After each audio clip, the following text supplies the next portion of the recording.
Ano ang gagawin mo kung ginagapang ka gabi-gabi ng iyong biyenang lalaki at tila ba ginawa niya na itong normal na gawain at libangan pagsapit ng gabi? At ang masakit ay walang ginagawang hakbang ang iyong asawa para ipagtanggol ka sa kanyang ama at upang itama ang mali.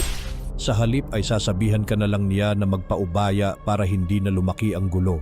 Ito ang mismong nangyari sa kababayan nating si Rosemary Santos Walker. Ating alamin ang kabuuan ng kwento.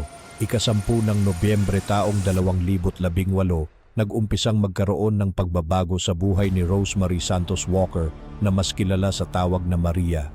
Isa siyang 27 taong gulang na Pilipina na nagpakasal kay John Walker na isang dating sundalo noong taong 2017. Naging okay at maayos naman ang unang taon ng kanilang pagsasama, ngunit nagbago ito nang tumira sa puder nila ang ama ni John na si Michael Walker na 62 taong gulang na retiradong negosyante. Sa umpisa ay naging maayos ang kanilang pagsasama. Tumutulong si Michael sa bahay at madalas din nitong kumustahin si Maria tungkol sa buhay nito sa Pilipinas. Ngunit sa paglipas ng mga araw ay unti-unti niyang napansin ang kakaibang kilos ni Michael dahil madalas purihin nito ang kaniyang hitsura sa paraan na hindi niya gusto.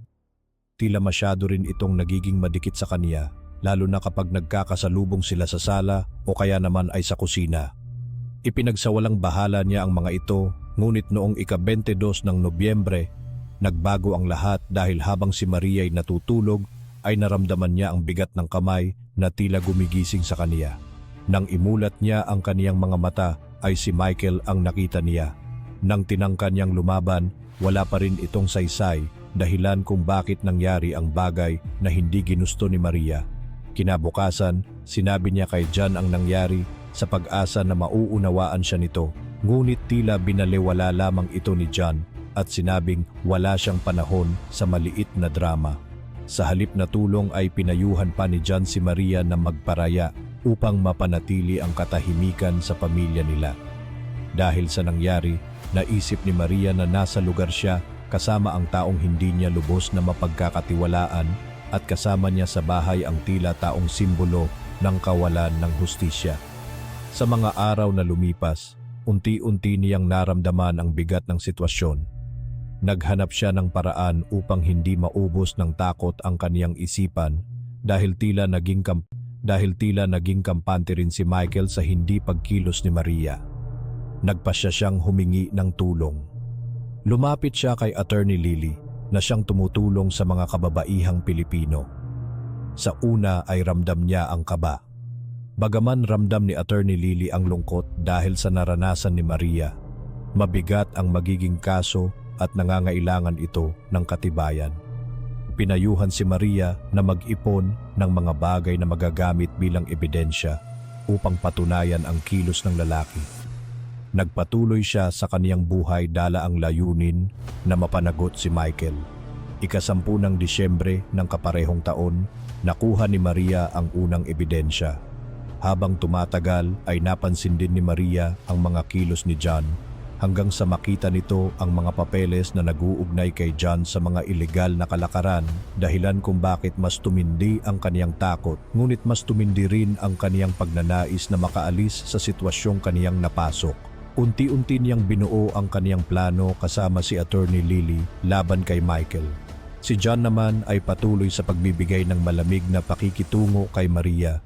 Isang gabi, sinubukang sundan ni Maria si John at dinala siya sa isang warehouse sa Spokane kung saan doon ay natanaw niyang pumasok si John kasama ang ilang lalaki. Nang lumabas si Michael sa nasabing lugar ay napansin ni Maria ang bitbit nitong malaking kahon na marahil ay may kaugnayan sa ilegal na dokumentong nakita niya. Napagtanto ni Maria na sangkot si John sa pagbebenta ng mga ilegal na armas at kasama rin dito si Michael. Nakakuha rin siya ng mga pag-uusap na makakatulong sa plano niyang binuo. Ika-20 ng Disyembre mula sa recordings ay narinig niya ang pag-uusap ng mag-ama kung saan sinabi na mayroong paparating na transaksyon at nakita niya dito ang pagkakataon upang ilantad ang mag-ama. Bagaman nais niyang makamtan ang hustisya, ramdam din niya ang pangungulila dahil wala siyang kakampi sa tahanan nila. Sa kabilang banda, iniisip na lamang niya ang posible pang maging biktima ng mag-ama kung wala siyang gagawing hakbang. Ika-28 ng Disyembre, nagkaroon ng pagkakataon si Maria na repasuhin ang mga ebidensya. Ang audio recordings, video footage, at mga dokumentong naglalaman ng iligal na transaksyon ay nag-umpisa ng magpinta. Sa tulong ni Attorney Lily, nalaman ni Maria na may sapat na silang ebidensya na magagamit sa mag-ama. Nagsimula siyang umaksyon at mag-impake ng ilang personal na gamit at envelope na naglalaman ng ebidensya. Dinala niya iyon sa Spokane Police Department at doon ay inilahad niya ang buong kwento.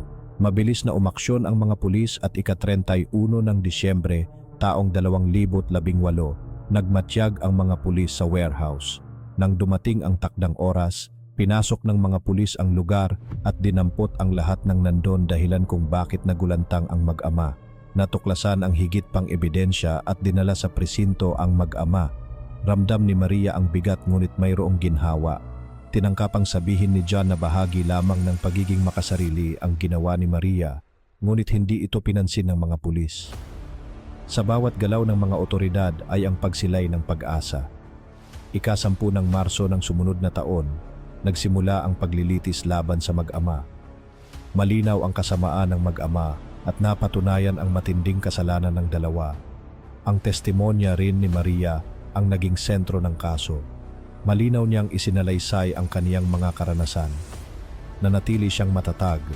Unti-unti ring lumitaw ang iba pang ebidensya laban kay Michael at lumabas din ang iba pa nitong biktima. Si John naman ay itinanggi ang kinalaman niya sa kaniyang ama. Mas lalong naging malinaw ang kasalanan ng mag-ama. Habang papalapit ang hatol ay nanatili si Attorney Lily sa tabi ni Maria at ika-20 ng Marso, nagtipon ng lahat upang pakinggan ang hatol. Si Michael ay napatunayang may sala sa kasong sexual assault at harassment at pinatawan ng 15 taong pagkakabilanggo bilang parusa. Magbabayad din ito ng danyo sa mga biktima kabilang na si Maria. Sa kabilang banda, si John ay napatunayang guilty dahil sa may kaugnayan ito sa pagbebenta ng mga ilegal na armas. Hinatulan ito ng 20 taong pakakabilanggo dahil na rin sa ginawa nitong pagprotekta kay Michael at pagbaliwala sa nangyari kay Maria.